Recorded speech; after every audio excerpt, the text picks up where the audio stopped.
नमस्कार साथियों, स्वागत है आप सभी का। देखिए, अलंकार का अपना जो टॉपिक चल रहा था कक्षा 12वीं को लेके, उसको लेके अपन बात करेंगे।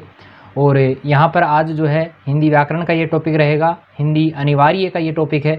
आगे हम बात करें तो यहाँ पर अलंकार के बारे में मैंने बहुत कुछ आपको जो है सबसे पहले वाला जो अपना वीडियो था उसमें मैंने बता भी दिया था कि अलंकार क्या होता है, अलंकार की क्या परिभाषा है, आचार्य दंडी के अनुसार अलंकार क्या होता है। आगे मैं बात करूं तो अलंकार के भेद कितने हैं, 3 भेद मैंने बता दिए हैं, शब्दालंकार, अर्थालंकार और उभयालंकार। इन तीनों की चर्चा अपनी बहुत गहराई से जो है वो हो चुकी है।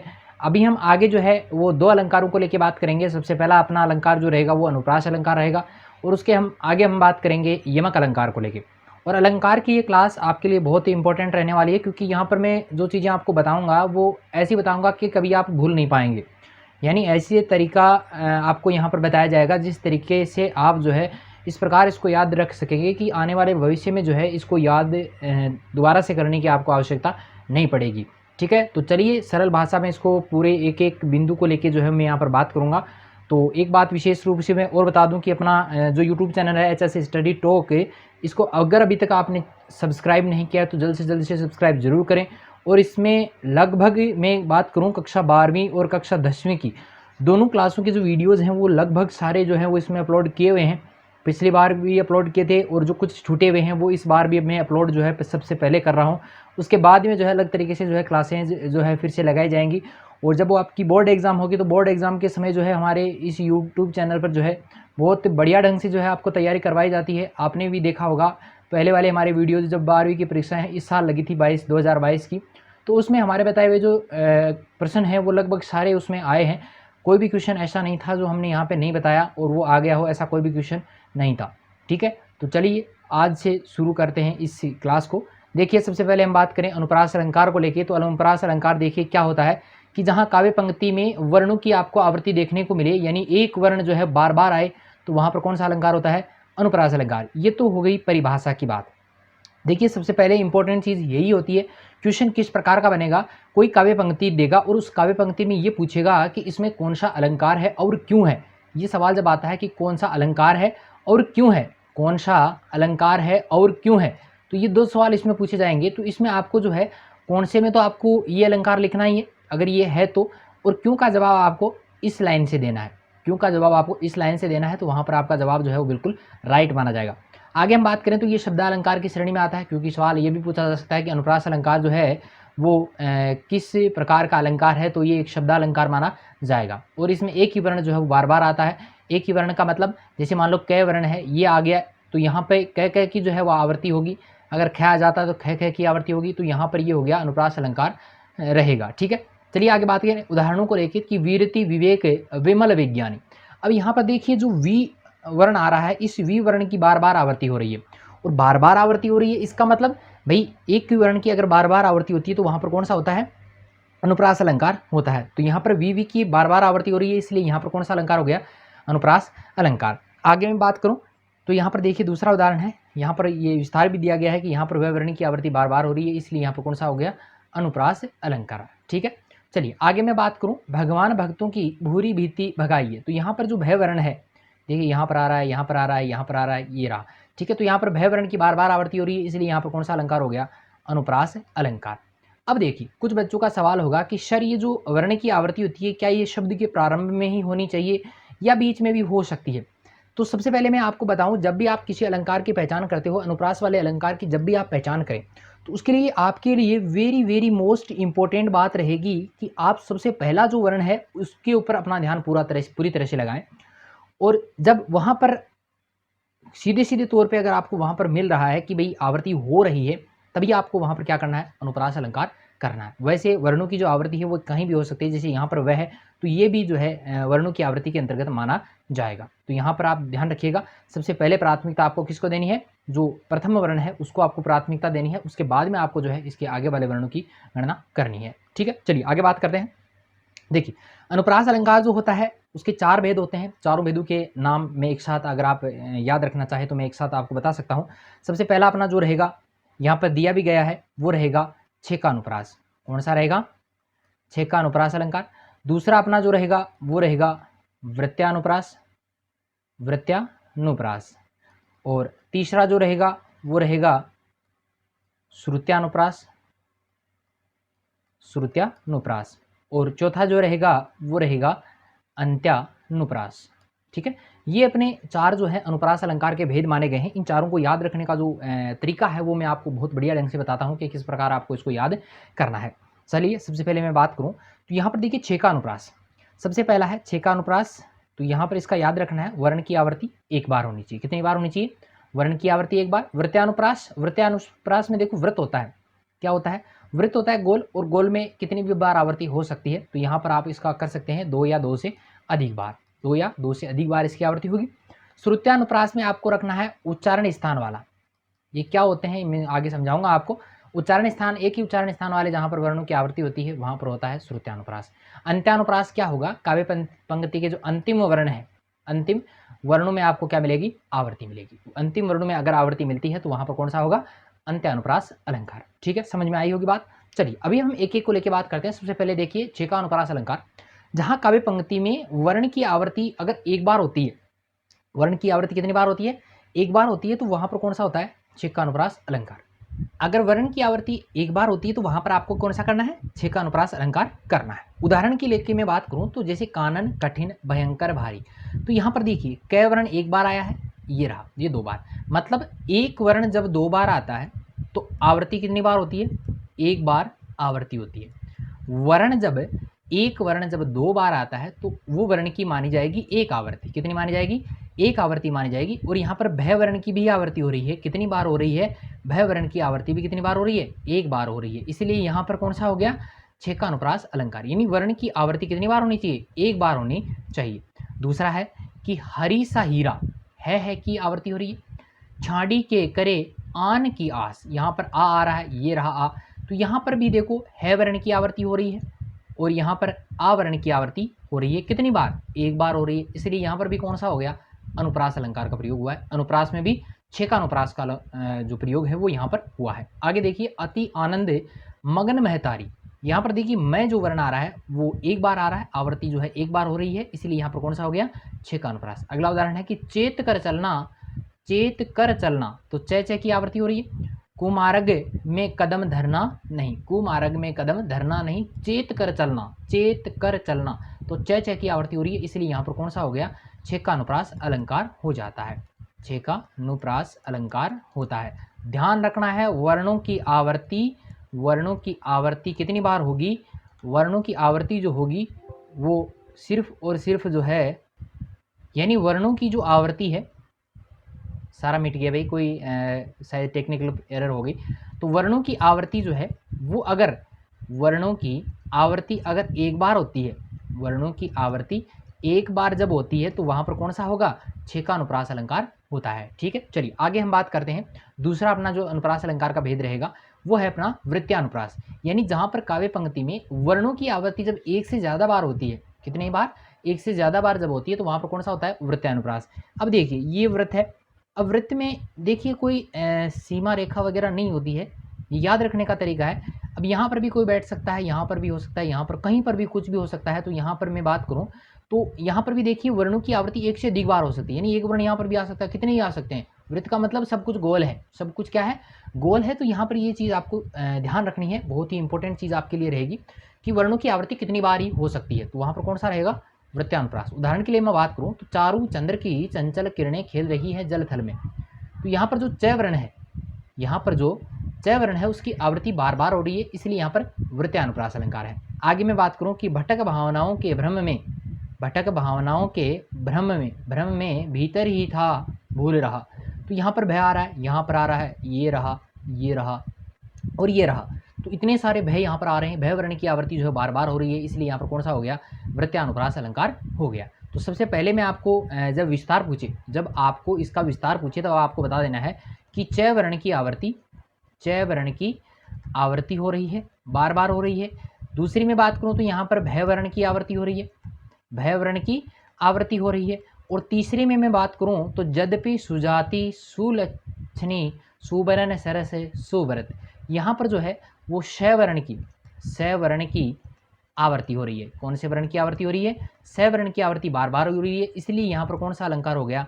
वृत्यानुप्रास अलंकार हो जाता है। ठीक है, समझ में आई होगी बात। फिर भी कोई दिक्कत हो कमेंट जरूर कीजिएगा। वीडियो अगर पसंद आता तो लाइक जरूर करें, दोस्तों के साथ शेयर भी जरूर करना है। चलिए आगे हम बात करते हैं तीसरे अलंकार को लेके, वो है अपना श्रुत्यानुप्रास अलंकार। तो देखिए इसमें एक ही उच्चारण स्थान वाले जो वर्ण हैं उनकी आवृत्ति यहाँ पर आपको देखने को मिलेगी, एक ही उच्चारण स्थान वाले वर्ण आपको मिलेंगे। अब उच्चारण स्थान क्या होता है, देखिए उच्चारण स्थान का याद रखने का तरीका आपको मैं बता देता हूँ किस तरीके से आपको इसको याद करना है। ज़्यादा दिमाग नहीं दौड़ाना है, पागलों की तरह ना इधर उधर नहीं सोचना है कि उच्चारण स्थान क्या होते हैं, कैसे याद रहेगा। इसको याद करने का एक तरीका है, वो मैं बता दूं आपको। आपने बचपन में पढ़े होंगे, क वर्ग पढ़ा होगा। क वर्ग में आपने क्या क्या पढ़े हैं, देखिए मैं बता देता हूँ। क पढ़ा है, ख पढ़ा है, ग पढ़ा है, घ पढ़ा है और अंग पढ़ा है, ये चीज़ें आपने पढ़ी होंगी। फिर आता है अपना च वर्ग, च वर्ग में भी आपने 5 वर्ण पढ़े होंगे। फिर आता है ट वर्ग, फिर आता है त वर्ग, फिर आता है प वर्ग। यानी ये 5 वर्ग आपने पढ़े होंगे। पांचों वर्गों में आपको वर्ण मिलते हैं 5-5। कितने वर्ण मिलते हैं? 5-5 वर्ण आपको मिलते हैं। इन पांचों वर्णों का क्रम ध्यान रखना है। जैसे क वर्ग में कौन सा आता है, च वर्ग में, ट वर्ग में, त वर्ग में, प वर्ग में। तो यहाँ पर विशेष ध्यान क्या रखना है, वो ये रखना है कि जब क वर्ग वाले वर्णों की आवृत्ति होती है, जैसे क हो सकता है, ख हो सकता है, ग हो सकता है, घ हो सकता है और अंग हो सकता है, तो ये अगर वर्ण आते हैं एक ही लाइन में आते हैं, यानी काव्य पंक्ति में अगर ये सारे वर्ण मिलेंगे एक साथ ये वाले, तो यहाँ पर कौन सा अलंकार होगा? श्रुत्यानुप्रास। च वाले भी हो सकते हैं, सारे के च जइए हो सकते हैं, ट ठ ड ढ हो सकते हैं, त थ द धन हो सकते हैं, प फ ब भ म हो सकते हैं। अगर ये होते हैं तो वहाँ पर कौन सा याद रखना आपको? श्रुत्यानुप्रास अलंकार। विशेष रूप से ध्यान रखना है, मैं बार बार बता रहा हूँ, एक ही उच्चारण स्थान वाले, यानी ये सारे वर्ण जो है एक ही अपना उच्चारण स्थान होता है। जैसे मैं बात करूँ ये कंठ, इसका उच्चारण स्थान जो रहेगा वो कंठ रहेगा। इसके उच्चारण में बात करूँ तो ये रहेगा, इसका रहेगा तालु रहेगा। तो ये सारे आपको इस तरह से याद करने, ये तो याद नहीं रहेंगे, इसको याद नहीं करना भी नहीं है याद आपको, क्योंकि इसमें माथापच्ची करने के चक्कर में आप जो है इस टॉपिक को बहुत गहराई तक ले जाएंगे, तो वहाँ तक आपको इसको नहीं ले जाना है, इतना गहराई तक आपको उसको नहीं पढ़ना है। ठीक है, तो यहाँ पर आपको इसको थोड़ा सा ध्यान में रखना है, ये इस तरीके से आपको ये करने हैं। सबसे पहले मैं बात करूँ उदाहरण को लेके, तो दीनांत था थे दीननाथ डूबते, तो यहाँ पर द वर्ण जो है, देखो द आ रहा है, न आ रहा है, त आ रहा है, था थे द ड है ना, तो ये कौन से हैं? त थ द ध न में से है। तो त थ द ध न, ये वाली लाइन इसमें आ रही है, इसका मतलब इसमें कौन सा हो गया? श्रुत्यानुप्रास। दूसरी में बात करूं, यहाँ पर त आ रहा है, तुलसी शिद्दत निस दिन देखत तुम्हारी निठुराई, तो त वर्ण आ रहा है, स आ रहा है, न आ रहा है, द आ रहा है, द आ रहा है, त आ रहा है और नी आ रहा है। तो ये सारे किसके हैं? त थ द ध न वाले हैं। तो तुलसी शिद्दत निस दिन देखत तुम्हारी निठुराई, तो यहाँ पर कौन सा रहेगा?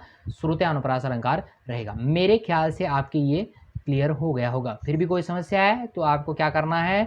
कमेंट जरूर करना है। क्या करना है भाई? कमेंट जरूर करना है। चलिए आगे हम बात करें अपना इसका चौथा अलंकार, और मैं बात करूं तो अंतिम अलंकार जो इसका रहेगा वो रहेगा अंत्यानुप्रास अलंकार।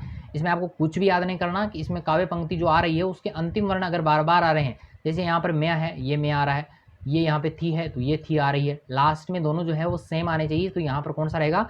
अंत्यानुप्रास अलंकार रहेगा। उदाहरण को लेकर बात करें तो काली काली अलकों में आलस मद नत पलकों में, तो यहाँ पर देखो और कुछ भी आपको नहीं देखना है, लास्ट के जो वर्ण हैं वो अगर समान आ रहे हैं, वर्णों की आवृत्ति वहां पर हो रही है, तो वहां पर कौन सा रहेगा? अंत्यानुप्रास अलंकार रहेगा। अगली अपनी उदाहरण रहेगा कि बुंदेले हर बोलों के मुँह है, हमने सुनी कहानी थी, खूब लड़ी मर्दानी वह तो झांसी वाली रानी थी, तो यहाँ पर थी वर्ण की आवृत्ति हो रही है, इसलिए यहाँ पर कौन सा हो गया?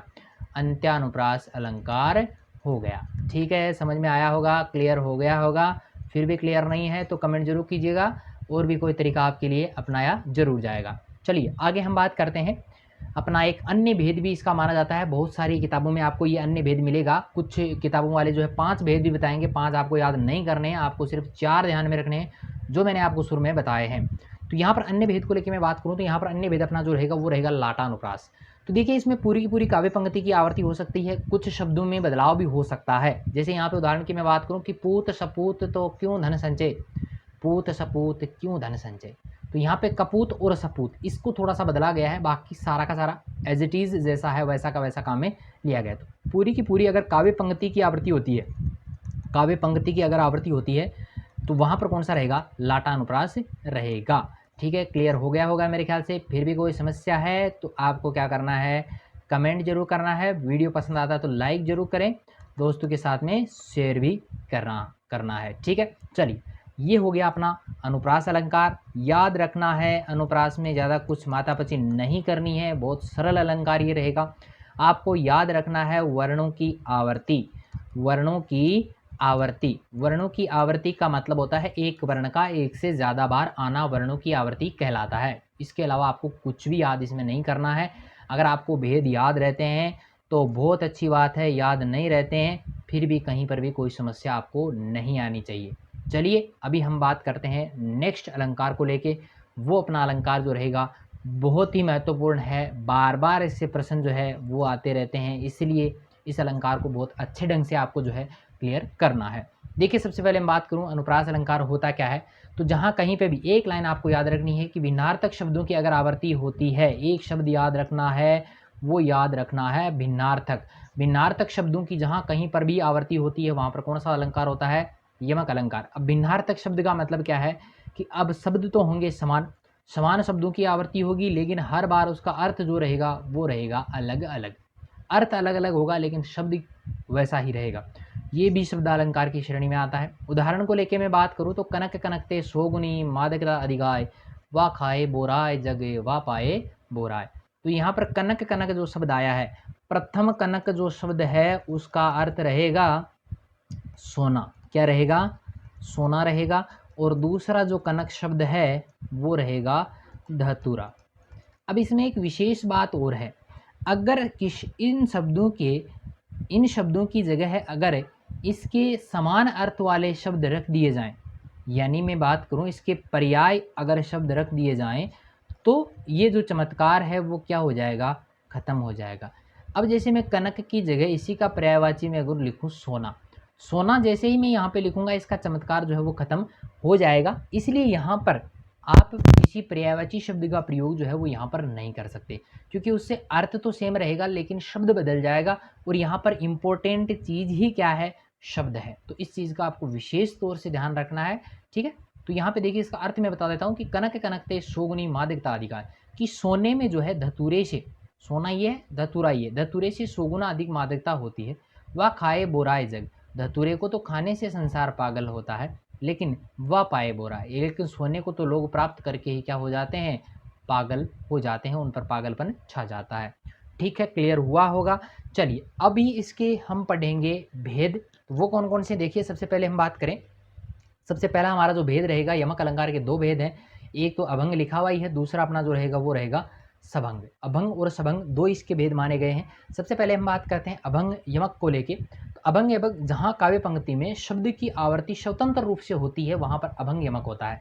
जैसे मैं बात करूँ काली घटा का घमंड घटा, तो यहाँ पर जो घटा शब्द है, काली घटा, घटा का मतलब यहाँ पर बादल है, घटा का मतलब यहाँ पर क्या रहेगा, काली घटा यानी बादल रहेगा। और दूसरी घटा का मतलब होता है कम होना, कम होना। तो यहाँ पे देखिए शब्द समान है लेकिन अर्थ क्या आ रहा है, अलग अलग आ रहा है, इसीलिए यहाँ पर कौन सा हो गया, अभंग यमक। अभंग का मतलब शब्द को काटा नहीं है, ना शब्द को तोड़ा है, बिना शब्द को तोड़े बिना काटे अगर अर्थ अलग अलग आता है तो वहाँ पर कौन सा रहेगा, अभंग यमक रहेगा। आगे मैं बात करूँ, तीन बेर खाती थी वे तीन बेर खाती है, तो तीन बेर और यहाँ पर भी तीन बेर। तो यहाँ पर तीन का अर्थ सेम रहेगा लेकिन बेर जो शब्द है वो अलग अलग है। पहले बेर का जो शब्द रहेगा वो रहेगा तीन बार, और दूसरे तीन बेर का अर्थ जो रहेगा वो रहेगा बोरिए, बैर अपन जिसको कह सकते हैं, बोरिए जिसको कह सकते हैं, बोरिया जगह नापक है इसका, ठीक है। तो तीन बेर खाती थी वे तीन बेर खाती हैं, यानी ये कवि भूषण की पंक्ति है। तो कवि भूषण इसमें क्या कहते हैं, देखिए कवि भूषण जो है वो कहते हैं कि तीन बेर खाती थी वे तीन बेर खाती हैं, यानी जो मुगल थे, मुगलों के डर से जो है क्या होता है, देखो होता ही है, सॉरी शिवाजी के डर से, सॉरी शिवाजी के डर से जो है मुगल जो रानियां हैं वो जो तीन तीन बार खाती थी दिन में, वो सिर्फ अब जंगलों में रहकर तीन बेर, सिर्फ तीन बोरियां ही खा पाती हैं, उससे ज़्यादा वो नहीं खा पाती हैं क्योंकि उनको उतना ही भोजन वहाँ पर मिलता है। चलिए आगे मैं बात करूँ, विजन डुलाती थी वे विजन डुलाती हैं, विजन, विजन डुलाती थी, विजन का मतलब यहाँ पर पंखा है, बीजणु, बीजणु देखो क्या करना, पंखे है, और विजन डुलाती थी, इस विजन का अर्थ रहेगा जंगल। अब देखो वही शिवाजी के भय से जो है जो मुगल रानियां हैं वो क्या करती हैं, विजन डुलाती थी वे विजन डुलाती हैं। विजन का अर्थ है कि जो रानियां जो है अपनी जो नौकर चाकर थे उनसे वो पंखा जलाती थी, उनकी अब हालत ये हो गई है कि वे खुद क्या कर रही हैं, विजन डुलाती, जंगल में इधर उधर डोल रही हैं। आगे देखिए, भूषण बनत शिवराज वीरे तेरे त्रास नग्न जड़ाती थी वे नग्न जड़ाती हैं। तो भूषण कवि कहते हैं कि शिवराज के भय से, शिवराज की वीरता को देखकर देखिए क्या होता है, नग्न जड़ाती थी। जो महिलाएं जो है हीरे जवाहरातों में हमेशा रहती थी वे अब क्या हो रही हैं, नग्न जड़ाती हैं, यानी वो क्या कर रही हैं, वो अब जो है बिना पूरी तरह से अपने शरीर को जो है वो पूरी तरह से जो है वो नहीं ढक पा रही हैं, यानी वे नग्न अवस्था में जो है वो जंगलों में भटक रहे हैं। ठीक है, ये समझ में आ गई होगी मेरे ख्याल से। शब्द अलग अलग हैं, शब्द सेम है, लेकिन उसके अर्थ क्या आ रहे हैं, अलग अलग आ रहे हैं। इसलिए यहाँ पर मैंने शब्द लिखा है कि भिन्नार्थक शब्दों की जो है आवृत्ति होनी चाहिए। अब अभंग का मतलब बिना शब्द को तोड़े, यहाँ पर किसी भी प्रकार का शब्द नहीं तोड़ा जा रहा, जैसा है वैसा ही उसको ग्रहण किया जा रहा है। चलिए हम आगे बात करते हैं अपने दूसरे अलंकार को लेके, वो है सबंग यमक अलंकार। तो जहां पर काव्य पंक्ति में भिन्नार्थक शब्दों की आवर्ती तो होगी, लेकिन किसी शब्द या शब्दांश के साथ में जुड़कर होगी, तो वहां पर कौन सा होगा, सबंग यमक होता है। सबसे पहले हम उदाहरण को लेकर बात करें कि तो परवारो उर्वशी सुनी राधि के सुजान, तू मोहन के उर्वशी है उर्वशी समान। यहाँ पर उर्वशी शब्द जो है वो 3 बार आया है। तो देखो, तो परवारो उर्वशी सुनी राधि के सुजान, तो यहाँ पर उर्वशी जो शब्द है, एक तो है उर्वशी। उर्वशी का मतलब है हृदय में बसना। किसके हृदय में, श्री कृष्ण के हृदय में बसना। और उर्वशी समान, उर्वशी नामक एक आभूषण होता है, तो उसके लिए कहा गया है। और यहाँ पर उर्वशी जो रहेगी वो रहेगी अप्सरा, अप्सरा। ठीक है, अप्सराएं देखी होंगी आपने, नहीं देखी है तो देख लेंगे, सपने में देख लेना। तो पर वारो उर्वशी सुनी राधि के सुना। तो कवि क्या कह रहे हैं कि मैं आप पर स्वर्ग की अप्सराओं को भी न्यौछावर कर सकता हूँ। उर्वशी यहाँ पर अप्सराओं के लिए आया है। तो मोहन के उर्वशी, उर्वशी का मतलब हृदय में बसी हुई है। आभूषण, उर्वशी समान, किसके समान, उर्वशी नामक आभूषण के समान तुम श्री कृष्ण के हृदय में बसी हुई हो। ये राधा को बात कही जा रही है। ठीक है, समझ में आई होगी। यहाँ पर उर्वशी, तो यहाँ पर उर और बसी जो शब्द है वो अलग अलग आ रहा है, यहाँ पर जुड़ा हुआ आ रहा है, तो यहाँ पर इसका अर्थ जो है वो अलग अलग रहेगा। इसलिए यहाँ पर कौन सा है, सबंग यमक माना जाएगा। आगे देखिए, या मुरली, मुरलीधर की अधरन, अधरान, अधरा, अधरान और अधरा न धरूंगी। तो यहाँ पर एक गोपी कह रही है, श्री कृष्ण, एक गोपी अपनी सखी को कह रही है कि मैं श्री कृष्ण की जो मुरली है उसको तो धारण कर लूंगी। सॉरी, श्री कृष्ण, देखो मुरली, मुरलीधर, श्री कृष्ण की जो मुरली है, अधरान अपने होठों पर धारण करूंगी, अधरा न धरूंगी। भाई श्री कृष्ण की जो मुरली है उसकी हम यहाँ पर जो है बात की गई है कि या मुरली, श्री कृष्ण की जो मुरली है, मुरलीधर, मुरलीधर यहाँ पर आया है कृष्ण के लिए। मुरलीधर किसके लिए आया है, कृष्ण के लिए आया है। मुरली शब्द की आवृत्ति यहाँ पर हो रही है, और ये रहेगा मुरली या बांसुरी के लिए रहेगा। मुरलीधर की अधरान, अधरान कहते हैं, अधरा कहते हैं होठों को, अधरा कहते हैं होठों को। अधरान धरी कि श्री कृष्ण की जो मुरली है उसको मैं होठों पर धारण नहीं करूंगी। होठों पर धारण करने का यहाँ पर जो उद्देश्य रहता है वो ये रहता है, नहीं धारण करने का जो उद्देश्य है वो ये रहता है कि वो अपने जो मुरली है उसको मानती है सोतन। क्या मानती है, सोतन उसको मानती है, इसलिए उसको जो है अपने होठों पर धारण नहीं करने देना चाहती। ठीक है, तो समझ में आया होगा कि सबंग यमक में जो है इसको टुकड़े करने के बाद में इसका जो है अर्थ निकल रहा है, इसलिए यहाँ पर कौन सा हो गया, सबंग यमक। यानी शब्द और शब्दांश की आवृत्ति, सॉरी, किसी शब्द या शब्दांश के साथ में जुड़कर जब इसकी आवृत्ति होती है तो वहाँ पर कौन सा होता है, सबंग यमक होता है। क्लियर हो गया होगा मेरे ख्याल से। फिर भी कोई समस्या हो तो कमेंट जरूर कीजिएगा। वीडियो पसंद आता है तो लाइक जरूर करें, और दोस्तों के साथ में शेयर भी करें, और ज़्यादा से ज़्यादा वीडियोस देखें ताकि आगे से आगे अपना चैनल जो है वो ग्रो करता रहे। ठीक है, तो मिलते हैं एक नई वीडियो के साथ में, तब तक के लिए धन्यवाद।